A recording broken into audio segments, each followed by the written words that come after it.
juice. Juice. Oh, they want that. They want that juice. Oh, they want that. They want that juice. Yeah. They want that.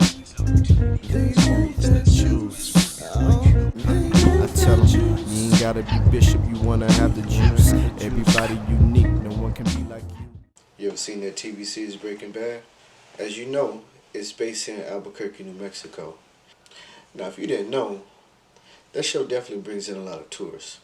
For one, they have a Breaking Bad tour that you can take, and it takes you to certain locations where the movie or the TV series was filmed. Little do they know that Breaking Bad is a reality.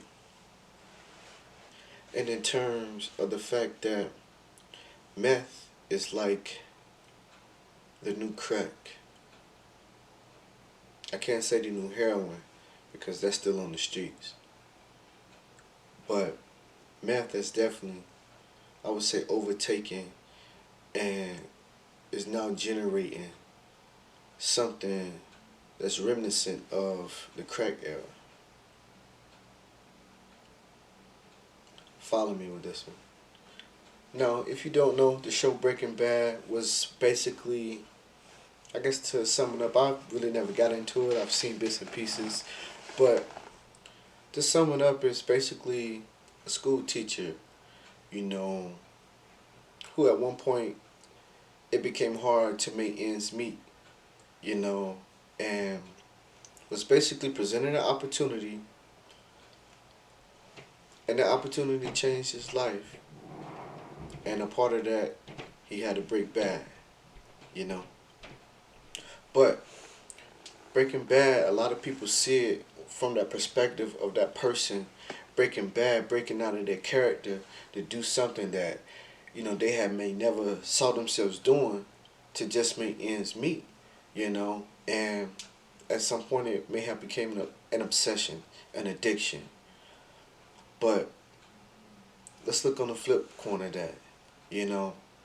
Whereas sometimes you have people breaking bad as far as being sober, you know, or we'll call them abnormal vices because everybody has their vice, you know. But you have some people who break bad. They may run into a circle of, you know, one of their friends, and that's why they say watch the company you keep. But one of their friends may have dabbled in it, you know, and like they say, peer pressures them up. You know, they might have been around their friends and, hey, you know, you should try it, you know. And then they try it, and the next thing you know, they got this monkey on their back, you know. Or it may have been somebody who, especially let's say with, you know, the pandemic happening, whatever, people losing their jobs, or, you know, like I said, people not being able to go back to work, you know, even once business is getting started, you know, or, you know, just having nothing to do with their time. They're cooped up in the house with nothing to do, you know. Sometimes people get curious, you know, and then, you know, worst case scenario, as far as, you know, losing the job, let's say they down on their luck. They may have been evicted. They may have just lost their car. You know, they may have just gambled all their money in the casino and lost it all in the casino. And now they're breaking bad and trying out that glass. And now they got that monkey on their back. Now they have that obsession, that addiction to chase their high. So this is a bit different perspective of Breaking Bad. You know, again, you see the show where the guy's making money, you know, when he's turning to this hard ass, you know. But again, let's take the flip corner of that where people break bad and they get on it and kind of that opposite of making money to it. You know, let's look at the side of the user. Definitely want to bring up the user because, again, I was comparing it to the crack, you know, and you know, one thing they used to say about people that was on crack is the fact that, you know, you could see how they move. They seem like high energy in some cases. You know what I mean? And so that was one thing about people with meth. You know, you could see somebody that's tweaking out or whatever, but you know, they may be high energy. I've heard stories about people being real meticulous about things and can, you know, will clean up or will basically have been up for days, you know what I mean? And needing something to do. You hear the stories too about how crackheads will steal and still rob and kill, you know, to get that next fix. You know, like I said, robbing somebody to go pay for a fix or stealing something to go sell it so they can take care of their fix. You know, and nowadays, that's definitely one thing that the meth is doing too. You know, people are, you know, hustling people or, you know, like I say, stealing, you know, just so they can go get their next fix, you know.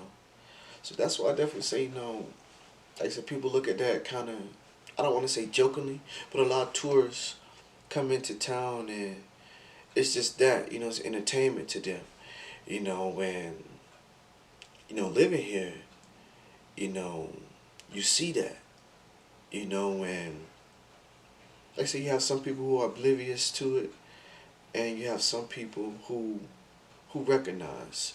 You know, you may get some tourists, not even necessarily tourists, but people who are passing through. Because I would say the tourists are more oblivious to, you know, how things actually go down versus people who be passing through. They may be up on game, like, you know, oh man, I heard, you know it ain't just a TV show. You know what I'm saying? They see it maybe in their area. You know what I'm saying? And it's something that they can relate to. So it's like a crackhead. If you spot a crackhead, you know you probably be able to identify a crack like, oh man, he on that shit back in the day. Same thing nowadays. Like you can tell if somebody is on that shit and meaning that meth because you start to see how it fucks with the pores. You know, you see people walking, you know what I'm saying, fiending for it. Like you would see the stereotypical crackhead, you know what I'm saying? But again, like I said, kind of tourists kind of some people think it's a game, but some people who see it in their area, they take it for what it is, you know, and they're aware that it just ain't a TV show and like people getting on that shit. And like I say, it's really I'm sure it reminds them of the crack era, you know. But it is what it is. I mean, I just wanted to bring that awareness to the table, to the forefront, so that you understand that you know it's a reality. You know, it's like yeah, you saw it on the TV show, but that same city where you saw it on the TV show, you know, it happens in that city. You know, and with a lot of these things, you know, that you see in TV shows and movies, is something that has already happened. Some of them are based on you know true events. Granted, you know, I do believe this one was fictional, but at the same time, like the idea came from somewhere. You did. So, but I ain't gonna hold y'all too long. Again, I just wanted to bring that awareness and that you had the understanding of, you know, kind of the time that we're living in today. Because, you know, there's always been a black market. And right now, you know, that's definitely one of the things in the black market.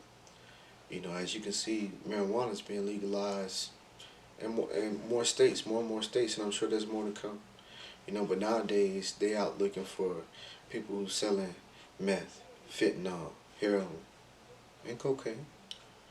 You know, but that's who they after these days. But let me stop talking.